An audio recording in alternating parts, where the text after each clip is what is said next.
My next guest is going to be back in action December 2nd, UFC Austin taking on Puna Soriano. It's Dustin Stoltzfus joining me here on the program. Dustin, how are you? Good. Tired as one should be in the last week of training, but doing well. Absolutely. Well, I appreciate you taking the time. Of course, you're actually in Las Vegas training for this camp. How long have you been here? Because I know in the past you've mainly been training back in Germany. And especially in the last couple fights, I've been doing about half of my camp over here in Vegas. For the most part, this time I decided to come out and do the whole camp. I think came out here in the end of October, I think. Okay, nice. Yeah, mid-October. So I've been out here for a little while. That's great. We'll talk about that in a sec. We haven't seen you in a while. Of course, your last fight up September of 2022. For those who might not know, what's been the reason for the layoff?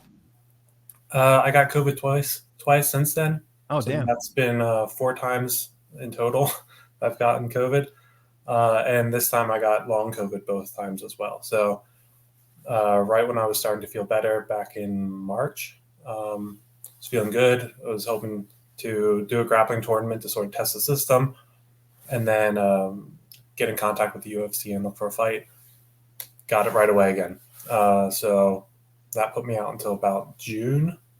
And then we wanted a good preparation, get back into it, give my body a little bit of time to build back up, get fit, and get into a really good camp. And so then we started looking at things from September on, and then finally got something now in December. That's good. Was there ever any part of you? I mean, we hear some really bad horror stories about long COVID and, not taking, there's no timetable of recovery. Did it ever cross your mind that you might be out for an extended period of time? Like what was going through your head when you kept getting it and having some of the symptoms where you weren't feeling 100%? I just decided to be patient with it.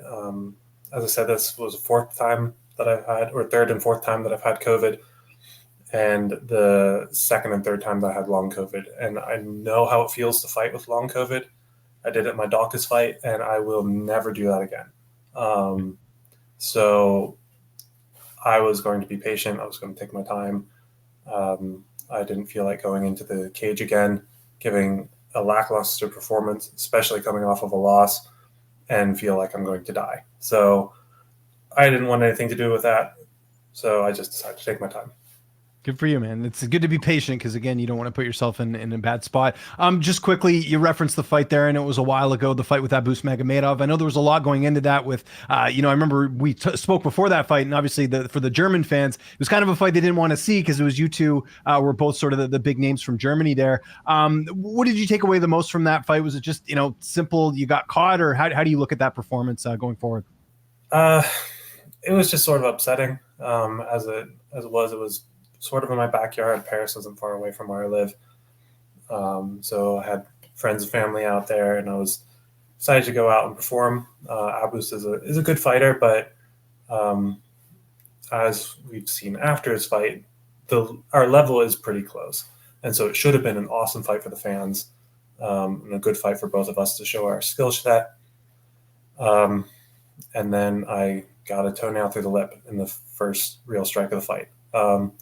Which it just sucks. Yeah. Not a whole lot to learn from it other than I was trying again in that fight to force myself into a game plan and into a style. That's not necessarily what I do best. And I just need to stop doing that and just not caring as much what my opponent's really good at and focusing on what I'm really good at and how that fits to my opponent's style instead of trying to force myself into a style that might not be as good for me, even if it might be the right call. Like if you could just make a fighter out of thin air and be like, that's a style you should have. It's not necessarily things that are going to work for me as well. And I just need to stick to what I do well and what jives with me. Absolutely. No, that certainly makes sense. Were you surprised after your fight that he got to fight Sean Strickland? I remember a lot of people are kind of saying like, whoa, he's only got one fight and here he is getting a top 5 opponent. I know the UFC does a lot with hype trains. Again, I like Abus. I think he's a great fighter. But I do not think that was a good idea. I've trained with Sean and he's a nightmare. he's really, really rough to train with and fight with. So I was not expecting that to go very well for Abus. And again, not because he's a bad fighter, but the UFC is a different level. A lot of people forget that.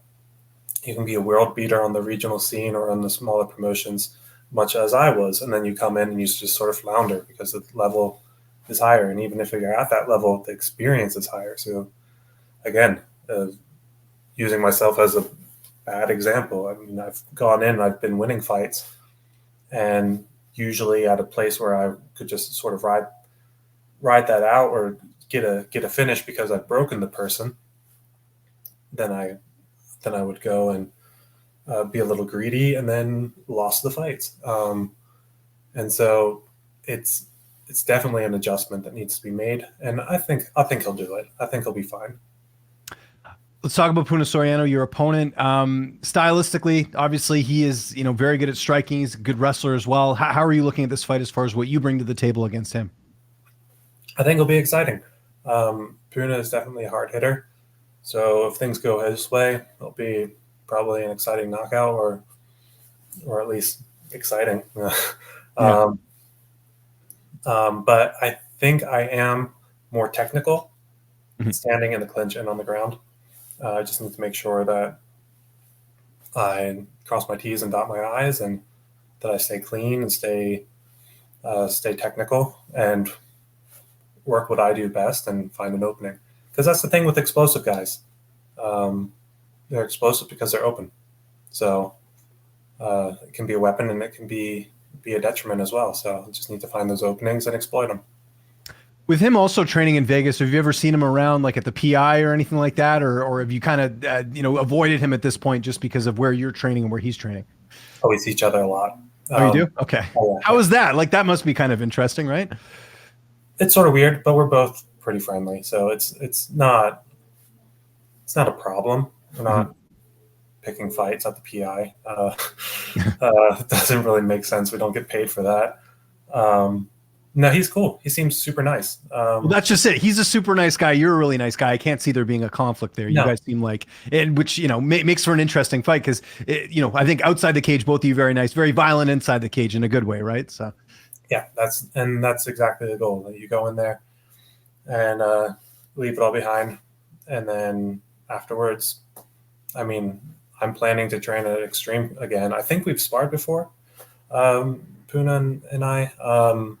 I have a lot of friends at Extreme as well that I would like to train with again. So we'll probably end up meeting each other on the mats again after this fight. So no hard feelings either way. Yeah, no, well said. Who are you getting a chance to train with as far as training partners helping you get ready for this fight? I've been at a couple different gyms.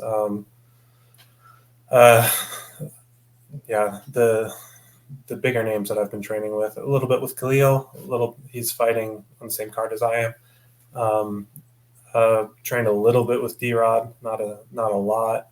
And then some other studs at the gym at Syndicate and One Kicks. Ernesto, Mitch Rodriguez, I think. Okay. So a lot of good guys. So a little bit of both, guys that can put a hurting on me and like heavyweights too, where I'm trying to move heavyweights around, and then guys where I can more work on my technique and just on the flow. So a good mix of both. And you get the PI, so you get the free meals and all that stuff too. So, training in Vegas, there are some benefits for sure, right? Definitely, yeah. Even with the sort of uncomfortableness of being in close proximity to my opponent and not being able to train everywhere where I would like to train, it's still definitely a plus. Your corner, what will that look like going into the fight?